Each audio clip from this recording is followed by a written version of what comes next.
യോഹന്നാൻ എഴുതിയ സുവിശേഷം 13-ാം അധ്യായത്തിൻ്റെ 34-ാമത്തെ വാക്യം അറിയാവോ? എല്ലാവരും കാണാപ്പാടം. യോഹന്നാൻ എഴുതിയ സുവിശേഷം 13-ാം അധ്യായം 34-ാമത്തെ വാക്യം. നിങ്ങൾ തമ്മിൽ തമ്മിൽ സ്നേഹിക്കണമെന്ന് പുതിയൊരു കൽപ്പന ഞാൻ നിങ്ങൾക്ക് തരുന്നു. ഞാൻ നിങ്ങളെ സ്നേഹിച്ചതുപോലെ നിങ്ങളും തമ്മിൽ തമ്മിൽ സ്നേഹിക്കണം എന്ന് തന്നെ.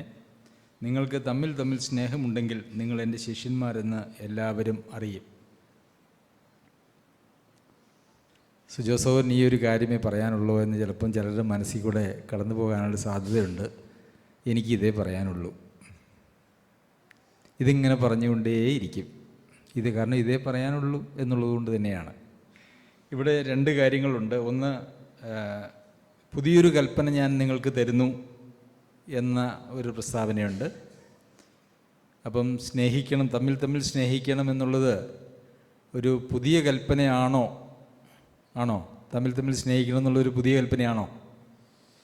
പഴയ നിയമത്തിൽ ആ കൽപ്പന ഇല്ലേ? തമ്മിൽ സ്നേഹിക്കേണ്ട എന്നൊന്നും ഇല്ലല്ലോ, അല്ലേ? സ്നേഹിക്കണമെന്ന് തന്നെയാണ് പഴയ നിയമത്തിലും കൽപ്പന. എന്നാൽ ഇവിടെ പറഞ്ഞിരിക്കുന്നത് ഒരു പുതിയ കൽപ്പനയാണ്. പഴയ നിയമത്തിലെ സ്നേഹവും പുതിയ നിയമത്തിലെ സ്നേഹവും തമ്മിൽ വ്യത്യാസമുണ്ട്. നിന്നെപ്പോലെ നിൻ്റെ അയൽക്കാരനെ സ്നേഹിക്കുക എന്നുള്ളതായിരുന്നു പഴയ നിയമത്തിലെ സ്നേഹത്തിൻ്റെ കൽപ്പന. എന്നാൽ പുതിയ നിയമത്തിലെ സ്നേഹത്തിൻ്റെ കൽപ്പന, പുതിയ കൽപ്പന എന്ന് പറയുന്നത്, ഞാൻ നിങ്ങളെ സ്നേഹിച്ചതുപോലെ നിങ്ങൾ തമ്മിൽ തമ്മിൽ സ്നേഹിക്കണം. നിങ്ങൾ നിങ്ങളെ സ്നേഹിക്കുന്നത് പോലെ നിങ്ങളെ അയൽക്കാരനെ സ്നേഹിച്ചാൽ പോരാ. ഞാൻ എന്ത് സ്നേഹത്താൽ നിങ്ങളെ സ്നേഹിച്ചു, ആ സ്നേഹത്താൽ നിങ്ങൾ അന്യോന്യം സ്നേഹിക്കണം. അതുകൊണ്ടാണ് ആ കൽപ്പന പുതിയതായിട്ടിരിക്കുന്നത്. അതിനെക്കുറിച്ച് വിശദമായിട്ട് നിങ്ങൾക്ക് ചിന്തിക്കണമെങ്കിൽ അതിനെക്കുറിച്ചൊരു വീഡിയോ ഞാൻ ചെയ്തിട്ടുണ്ട്. നിങ്ങളത് കേൾക്കണം. ഇന്ന് മറ്റൊരു വശമാണ് ഞാൻ നിങ്ങളോട് പറയാനായിട്ട് പോകുന്നത്. നിങ്ങൾ തമ്മിൽ തമ്മിൽ സ്നേഹിക്കണം, ഞാൻ നിങ്ങളെ സ്നേഹിച്ചതുപോലെ. അപ്പോൾ കർത്താവ് എങ്ങനെയാണ് ശിഷ്യന്മാരെ സ്നേഹിച്ചത് എന്നറിഞ്ഞാലല്ലേ നമുക്ക് അതുപോലെ സ്നേഹിക്കാനായിട്ട് കഴിയുള്ളൂ. കർത്താവ് എങ്ങനെയാണ് ശിഷ്യന്മാരെ സ്നേഹിച്ചേ? യോഹന്നാൻ എഴുതിയ സുവിശേഷം 17-ാമത്തെ അധ്യായത്തിൻ്റെ 12-ാം വാക്യത്തിൽ, അവരോടുകൂടെ ഇരുന്നപ്പോൾ ഞാൻ അവരെ നീ എനിക്ക് തന്നിരിക്കുന്ന നിൻ്റെ നാമത്തിൽ കാത്തുകൊണ്ടിരുന്നു. ഞാൻ അവരെ സൂക്ഷിച്ചു. തിരുവെഴുത്തിന് നിവൃത്തി വരേണ്ടതിന് ആ നാശയോഗ്യനല്ലാതെ അവരിൽ ആരും നശിച്ചു പോയിട്ടില്ല. അപ്പോൾ എങ്ങനെയാണ് അവരെ സ്നേഹിച്ച് എന്ന് ചോദിച്ചാൽ, അവരെ സ്നേഹിച്ച ഒരു വിധമാണ് നമ്മളിവിടെ കാണാനായിട്ട് കഴിയുന്നത്. നീ എനിക്ക് തന്നിരിക്കുന്ന നിൻ്റെ നാമത്തിൽ ഞാൻ അവരെ കാത്തുകൊണ്ടിരുന്നു, ഞാൻ അവരെ സൂക്ഷിച്ചു. അപ്പോൾ വിശ്വാസികൾ തമ്മിൽ തമ്മിൽ സ്നേഹിക്കുമ്പോൾ ആ സ്നേഹത്തിലുണ്ടായിരിക്കേണ്ട ഒരു പ്രത്യേകത എന്ന് പറയുന്നത് അന്യോന്യം കാക്കുകയും സൂക്ഷിക്കുകയും ചെയ്യുക എന്നുള്ളതാണ്, അല്ലേ? ഇപ്പം ഞങ്ങളുടെ കൊച്ചുമക്കൾ 2 പേരും ഇവിടെ വന്നിട്ടുണ്ട്.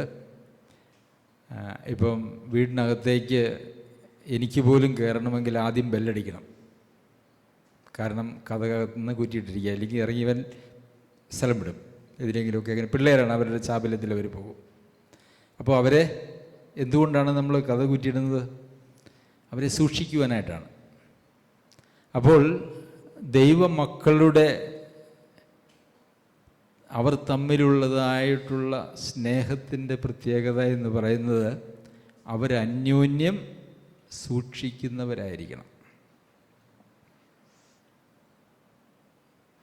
എങ്ങനെയാണ് ഈ അന്യോന്യം സൂക്ഷിക്കുന്നത്? നിൻ്റെ നാമത്തിൽ കാത്തുകൊണ്ടിരുന്നു, അന്യോന്യം സൂക്ഷിച്ചു. ഒരുപക്ഷെ കർത്താവ് അന്യോന്യം സൂക്ഷിച്ചില്ലായിരുന്നെങ്കിൽ അവരൊന്നും കർത്താവ് പ്രാർത്ഥിക്കുന്ന ഈ സമയം വരെ ഉണ്ടാകുമായിരുന്നില്ല.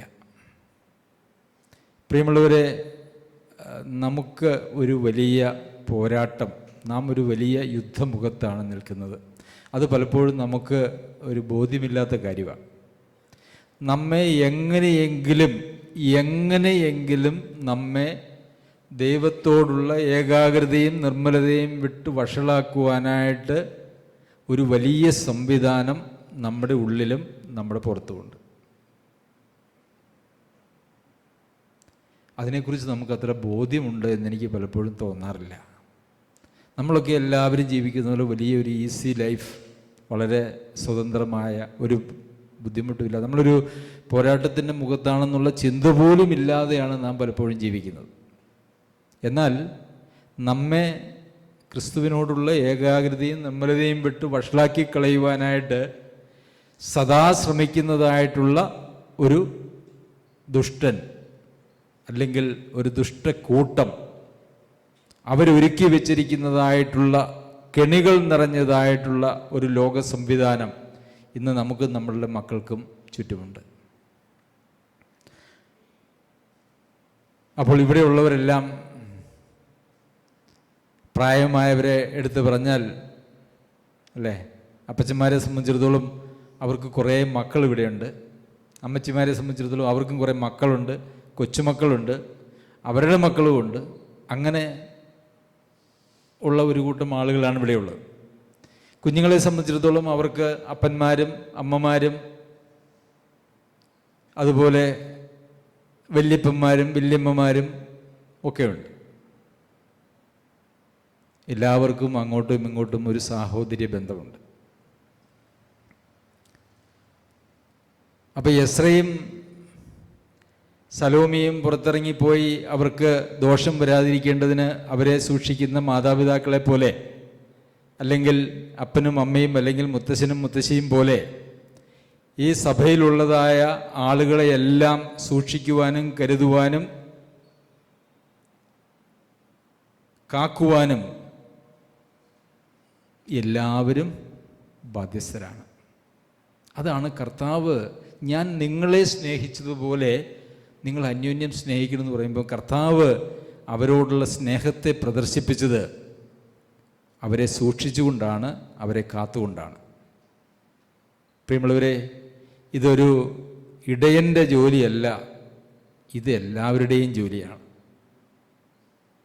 ഇതെല്ലാവരുടെയും ജോലിയാണ്. പക്ഷെ നമ്മൾ അങ്ങനെ ഒരു ഉത്തരവാദിത്വം എൻ്റെ മേലുണ്ട് എന്ന് നമ്മൾ ആരെങ്കിലും ചിന്തിക്കാറുണ്ടോ? നമ്മളുടെ ആത്മീയ ജീവിതം എന്ന് പറഞ്ഞാൽ ഞായറാഴ്ച ഒരു നിവൃത്തിയില്ലെങ്കിൽ ഞായറാഴ്ച പോയി സഭായോഗത്തിന് ഇരുന്ന് കൊടുത്തിട്ട് തിരിച്ചു പോരുക എന്നുള്ളതാണ്. അങ്ങനെയാണോ? അല്ല, അങ്ങനെ ആയിരിക്കാൻ പാടില്ല. അങ്ങനെയാണെങ്കിൽ അത് മാറേണ്ടതായിട്ടുള്ള കാലം എന്നേ അതിക്രമിച്ചു. അന്യോന്യം സൂക്ഷിക്കുവാൻ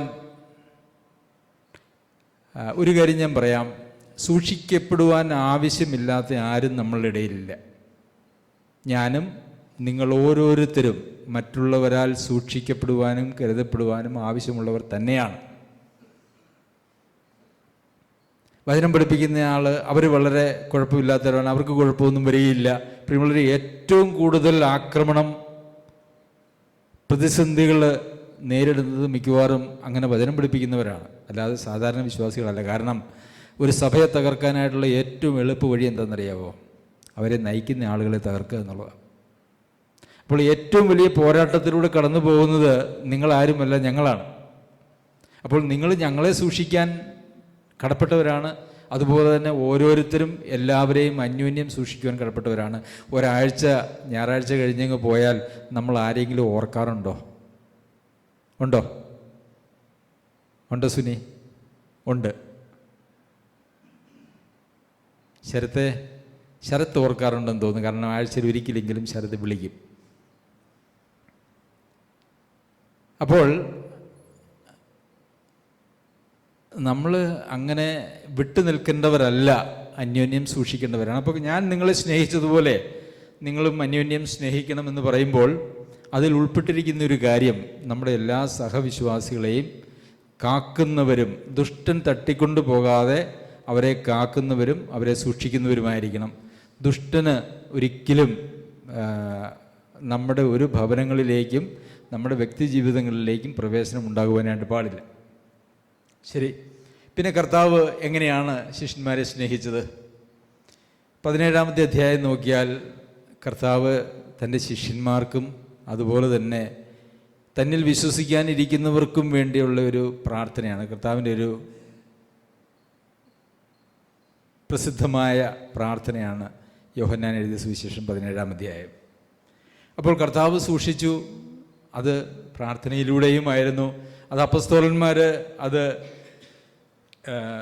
പിന്തുടർന്നു എന്നുള്ളത് നമുക്ക് കാണുവാനായിട്ട് കഴിയും. കൊലോസ്യർക്ക് ലേഖനം എഴുതുമ്പോൾ അവിടെ 4-ാം അധ്യായത്തിൻ്റെ 12-ാം വാക്യത്തിൽ എപ്പഫ്രാസിനെ കുറിച്ച് പറയുന്നത്, നിങ്ങളിൽ ഒരുത്തനായി ക്രിസ്തുയേശുവിൻ്റെ ദാസനായ എപ്പഫ്രാസ് നിങ്ങളെ വന്ദനം ചെയ്യുന്നു.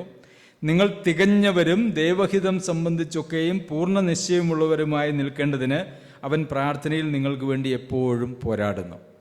അപ്പോൾ കർത്താവ് ശിഷ്യന്മാരെ സൂക്ഷിച്ചത് അവർക്ക് വേണ്ടി പിതാവിൻ്റെ സന്നിധിയിൽ പക്ഷപാതം ചെയ്തുകൊണ്ടാണ്. 1-ാം നൂറ്റാണ്ടിലെ സഭയിലെ ഭക്തന്മാരായിട്ടുള്ള വിശ്വാസികളും സഹവിശ്വാസികളെ സൂക്ഷിച്ചത് അവർക്ക് വേണ്ടി പ്രാർത്ഥനയിൽ, അല്ലേ, ദൈവഹിതം സംബന്ധിച്ചൊക്കെ പൂർണ്ണ നിശ്ചയമുള്ളവരുമായി തികഞ്ഞവരും, അല്ലേ. നമ്മളെ സംബന്ധിച്ചിടത്തോളം നമ്മൾ പലപ്പോഴും പ്രാർത്ഥിക്കുന്നത് എന്തിനാണെന്നറിയോ? എങ്ങനെയെങ്കിലും സഭായോഗം മുടക്കാതെയെങ്കിലും ഒന്ന് എല്ലാ ഞായറാഴ്ചയും വരണമെന്നാണ്, അല്ലേ? അല്ല, തികഞ്ഞവർ, പൂർണ്ണർ, അതുപോലെ തന്നെ ദൈവഹിതം സംബന്ധിച്ചൊക്കെയും പൂർണ്ണ നിശ്ചയമുള്ളവർ. നമുക്ക് ദൈവഹിതം ചെയ്യണമെങ്കിൽ ദൈവഹിതം എന്താണ് എന്നുള്ളതായിട്ടുള്ള ധാരണ നമുക്ക് വേണം. അപ്പോൾ അതിനു വേണ്ടിയിട്ട് എപ്പഫ്രാസ് കൊലോസിയിലെ വിശ്വാസികൾക്ക് വേണ്ടി പ്രാർത്ഥിക്കുകയാണ്. അപ്പോൾ കൊലോസ്യർക്ക് ലേഖനം എഴുതുമ്പോൾ നിങ്ങൾക്ക് വേണ്ടി പ്രാർത്ഥിക്കുന്നു എന്ന് പറയുന്നു. എപ്പഫ്രാസ് കൊലോസിയിലെ വിശ്വാസികൾക്ക് വേണ്ടി മാത്രമല്ല, തനിക്കറിയാവുന്ന എല്ലാ സഭകൾക്കും വേണ്ടി പ്രാർത്ഥിച്ചിരുന്നു എന്നുള്ളത് നമുക്ക് മനസ്സിലാക്കാം. അതൊരു സ്വാഭാവികമായിട്ടുള്ളൊരു കാര്യമാണ്. ഇത് സംബന്ധിച്ച എസെക്കിയേലിൻ്റെ പുസ്തകത്തിൽ അതിൻ്റെ 22-ാമത്തെ അധ്യായത്തിൽ 30-ാമത്തെ വാക്യം നാം ഇപ്രകാരമാണ് വായിക്കുന്നത്: ഞാൻ ദേശത്തെ നശിപ്പിക്കാതെ വണ്ണം അതിനെ മതിൽ കെട്ടി എൻ്റെ മുമ്പാകെ ഇടിവിൽ നിൽക്കേണ്ടതിന് ഒരു പുരുഷനെ ഞാൻ അവരുടെ ഇടയിൽ അന്വേഷിച്ചു, ആരെയും കണ്ടില്ല താനും. ദേശത്തെ നശിപ്പിക്കാതെ ഒരു മതിൽ കെട്ടി ഇടിവിൽ നിൽക്കേണ്ടതിന് ഞാനൊരു പുരുഷനെ അന്വേഷിച്ചു, ആരെയും കണ്ടില്ല എന്ന് പറയുന്നത് ആരാണെന്നറിയാമോ? ദൈവമാ.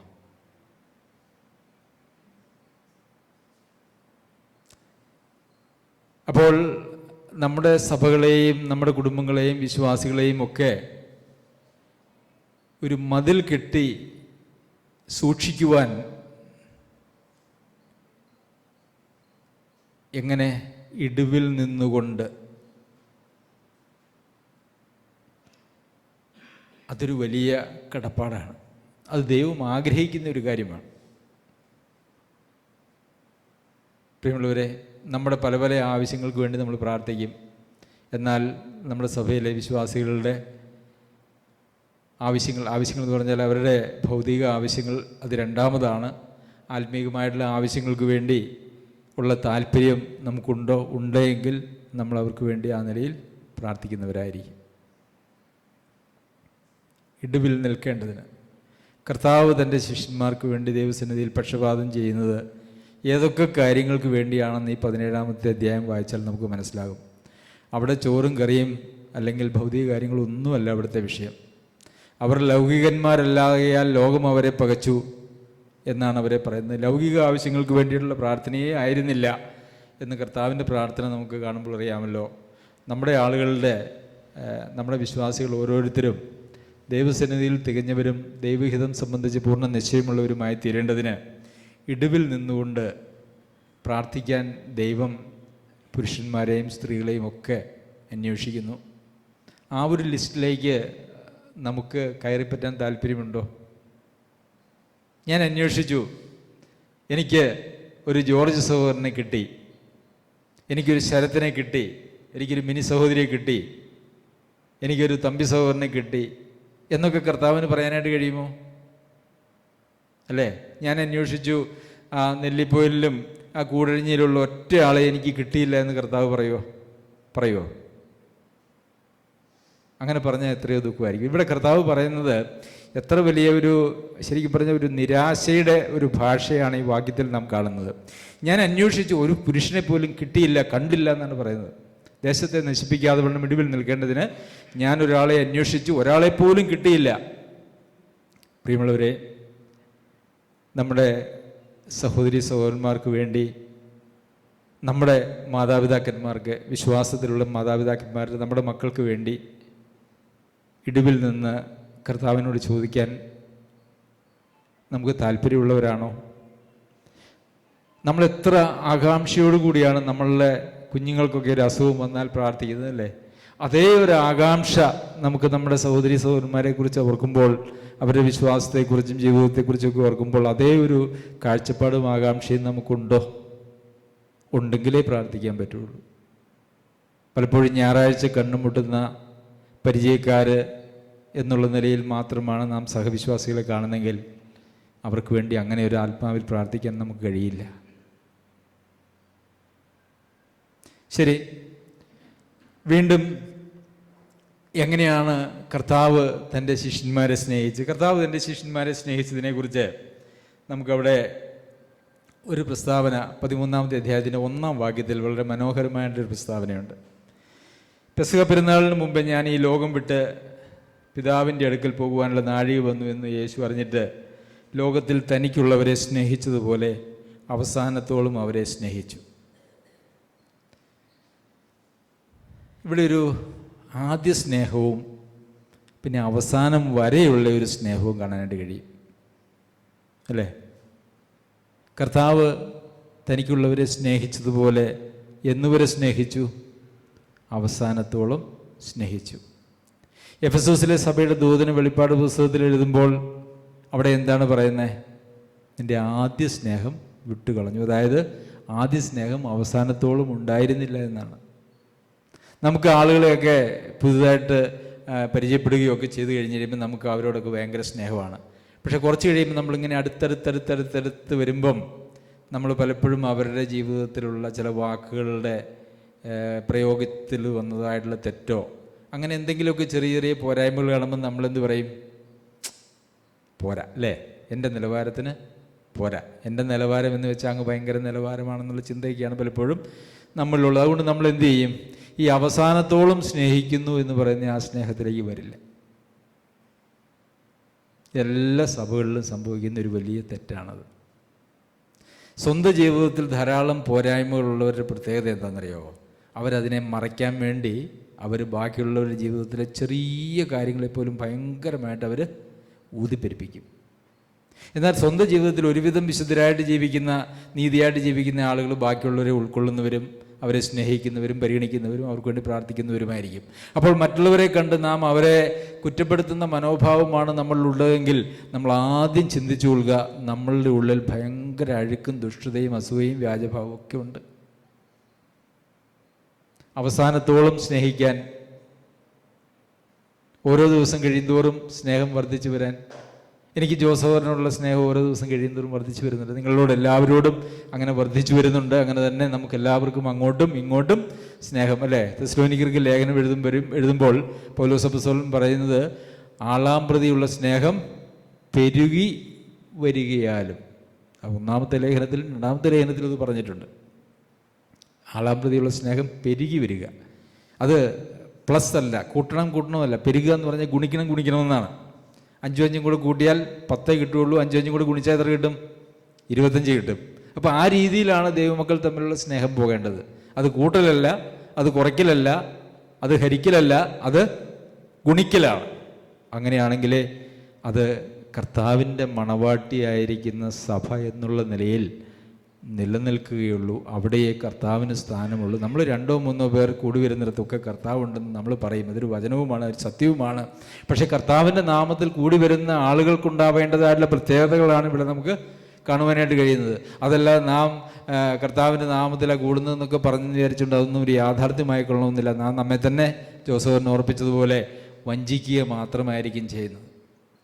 ശരി, കർത്താവ് ശിഷ്യന്മാരെ സ്നേഹിച്ച മറ്റൊരു സ്നേഹം, അല്ലേ? അത് നമുക്ക് കാണാനായിട്ട് കഴിയും.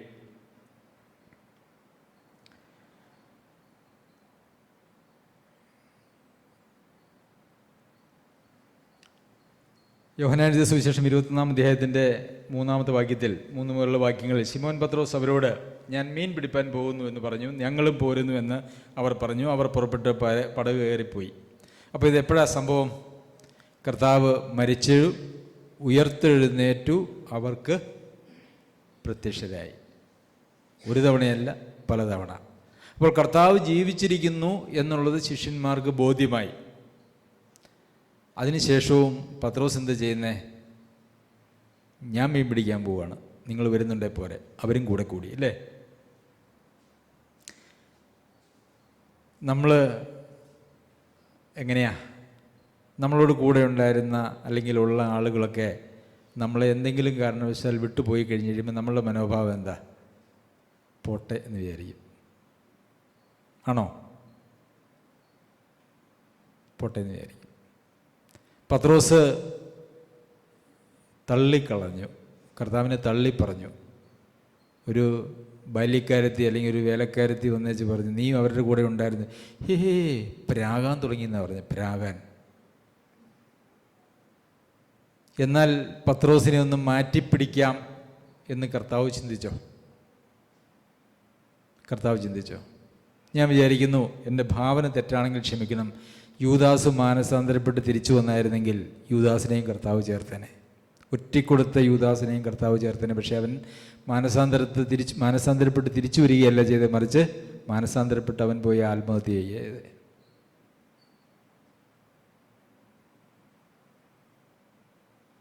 ഇവിടെ ഇപ്പം എന്താ ചെയ്യുക? താൻ തന്നെ പോവുകയല്ല, താൻ കൂടെയുള്ളവരെയും കൂടെ കൂട്ടി മീൻ പിടിക്കാൻ പോവുകയാണ് ചെയ്യുന്നത്. ശരി, കർത്താവ് അവരുടെ അടുക്കിലേക്ക് ചെല്ലുകയാണ്. എൻ്റെ 5-ാമത്തെ വാക്യം, യേശു അവരോട്, കുഞ്ഞുങ്ങളെ കൂട്ടുവാൻ വല്ലതും ഉണ്ടോ?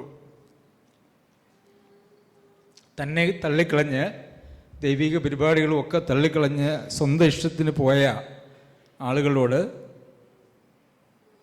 കർത്താവ് അവരെ വിളിക്കുക, കുഞ്ഞുങ്ങളെ. പിന്നെ എന്താണ്? അവർക്ക് മീൻ കിട്ടാതിരിക്കുമായിരുന്നു, കർത്താവ് അവർക്ക് മീനും കൊടുത്തു. പിന്നെയോ 12-ാം വാക്യത്തിലേക്ക് വരുമ്പോൾ യേശു അവരോട് വന്ന് പ്രാതൽ കഴിച്ചുകൊള്ളുവിൻ. അവർക്ക് പ്രാതലും ഉണ്ടാക്കി. അവർ മീൻ പിടിക്കാനായിട്ട് പോയി കുറേ കഷ്ടപ്പെട്ട്, ഒരു പക്ഷേ വിശന്ന് വലഞ്ഞ് നിരാശയൊക്കെ ആയിട്ട് ഇരിക്കുകയായിരുന്നു. കർത്താവ് പ്രാതൽ കഴിച്ചുകൊള്ളുവിൻ എന്ന് പറഞ്ഞ് അവരെ വിളിക്കുന്നു.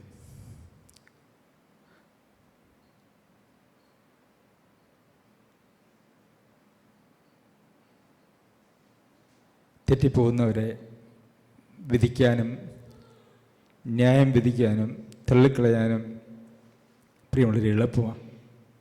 പലപ്പോഴും നമ്മുടെ ഹൃദയത്തിൽ നമ്മൾ പലരെയും മാറ്റിക്കളഞ്ഞു, ഒഴിവാക്കിക്കളഞ്ഞു, ഭാഗികമായിട്ടോ പൂർണ്ണമായിട്ടോ എന്നുള്ളൊരു ഭയങ്കര അവസ്ഥ സഭകളിൽ. ഞാൻ ഇവിടുത്തെ കാര്യത്തെക്കുറിച്ചല്ല പറയുന്നത്. നമ്മളൊക്കെ വളരെ ഭക്തന്മാരാണ്, അങ്ങനെയുള്ള പ്രശ്നങ്ങളൊന്നും ഇല്ല എന്ന് എനിക്കറിയാം. പക്ഷെ അങ്ങനെയുള്ള പ്രശ്നം എപ്പോൾ വേണമെങ്കിലും കടന്നു വരാനായിട്ടുള്ള സാധ്യതയുണ്ട്. മറ്റുള്ളവരെ ഉൾക്കൊള്ളുവാൻ, അവരുടെ ജീവിതത്തിലെ പരാജയങ്ങൾ വരുമ്പോൾ, അവരിൽ തെറ്റുകൾ കാണുമ്പോൾ പത്രോസിനെ വീണ്ടും യഥാസ്ഥാനപ്പെടുത്തി മറ്റ് 11 പേരെയും മറ്റ് 10 പേരെയും അല്ലെങ്കിൽ 11 പേരെയും മേയിക്കുവാനും ആ താക്കോൽ ഞാൻ നിന്നെ ഏൽപ്പിക്കുന്നു എന്ന് പറയുവാനും ഒക്കെ അതേ ആളെ, പ്രാഗിയ ആളെ, തള്ളിക്കളഞ്ഞ ആളെ, അറിയില്ല എന്ന് പറഞ്ഞ ആളെ കർത്താവ് വീണ്ടും തിരഞ്ഞെടുത്തു. ഞാൻ നിങ്ങളെ സ്നേഹിച്ചതുപോലെ നിങ്ങളും അന്യോന്യം സ്നേഹിക്കുവിൻ. അപ്പോൾ മറ്റുള്ളവരുടെ ജീവിതത്തിലെ കുറവുകൾ അവരെ സ്നേഹിക്കുന്നതിൽ നിന്ന് ഒരിക്കലും നമ്മളെ തടയാൻ പാടില്ല, തടയുകയില്ല. അങ്ങനെയാണെങ്കിൽ കർത്താവിന് ശിഷ്യന്മാരെ അവസാനം വരെ സ്നേഹിക്കുവാനായിട്ട് കഴിയുമായിരുന്നില്ല. നമുക്കും മറ്റുള്ളവരുടെ കുറവുകളെ കണ്ടിട്ട് അവരെ സ്നേഹിക്കാൻ സാധിക്കുന്നില്ലെങ്കിൽ ഒരിക്കലും നമുക്ക് ക്രിസ്തു സ്നേഹിച്ചതുപോലെ സ്നേഹിക്കാൻ കഴിയില്ല. മാത്രവുമല്ല, കുറവുകളില്ലാത്ത ആളുകളെയാണ് നമ്മൾ സ്നേഹിക്കാൻ പോകുന്നതെങ്കിൽ ഈ ലോകത്തിൽ നമ്മുടെ സ്നേഹത്തിന് പാത്രമായിട്ട് ഒരാൾ പോലും ഉണ്ടാവില്ല. കാരണം എല്ലാവരും കുറവുകളുള്ളവരാണ്.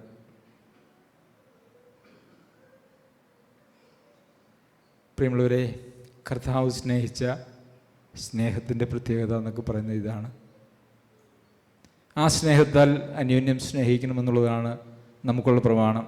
അവിടെ കഷ്ടങ്ങളുണ്ട്, നഷ്ടങ്ങളുണ്ട്, വേദനകളുണ്ട്, ചിലപ്പോൾ വഞ്ചനകളുണ്ട്, ചതികളുണ്ട്, എല്ലാം അവിടെ ഒരു പക്ഷേ നാം അനുഭവിക്കേണ്ടതായിട്ട് വരും. കൊരിന്ത്യർക്ക് എഴുതിയ 1-ാം ലേഖനം 13-ാം അധ്യായത്തിൽ സ്നേഹത്തെക്കുറിച്ച് പറയുമ്പോൾ അത് ദീർഘമായി ക്ഷമിക്കുന്നു എന്നാണ് പറയുന്നത്. സ്നേഹം ദീർഘമായി ക്ഷമിക്കേണ്ടതിൻ്റെ ആവശ്യം വരുന്നത് എപ്പോഴാണ്? പലപ്പോഴും നമ്മളെ വേദനിപ്പിക്കുമ്പോഴാണ് നമ്മൾ ക്ഷമിക്കേണ്ടി വരുന്നത്, അല്ലേ? സ്നേഹം സഹിക്കുന്നു, എല്ലാം പൊറുക്കുന്നു. എപ്പോഴാണ് സഹിക്കേണ്ടതും പൊറുക്കേണ്ടതുമായിട്ടുള്ള ആവശ്യം വരുന്നത്? അതിനാവശ്യമായിട്ടുള്ള കാര്യങ്ങൾ കൂടെ ഉണ്ടാകുമ്പോഴാണ്. കർത്താവ് ഇന്ന് നമ്മളോട് ചോദിക്കുന്ന ചോദ്യം, ഞാൻ നിങ്ങളെ സ്നേഹിച്ചതുപോലെ നിങ്ങൾക്ക് അന്യോന്യം സ്നേഹിക്കുവാനായിട്ട് കഴിയുമോ? നിങ്ങൾക്കതിന് മനസ്സുണ്ടോ? അങ്ങനെയാണെങ്കിൽ നിങ്ങൾ എൻ്റെ ശിഷ്യന്മാരെന്ന് എല്ലാവരും അറിയും.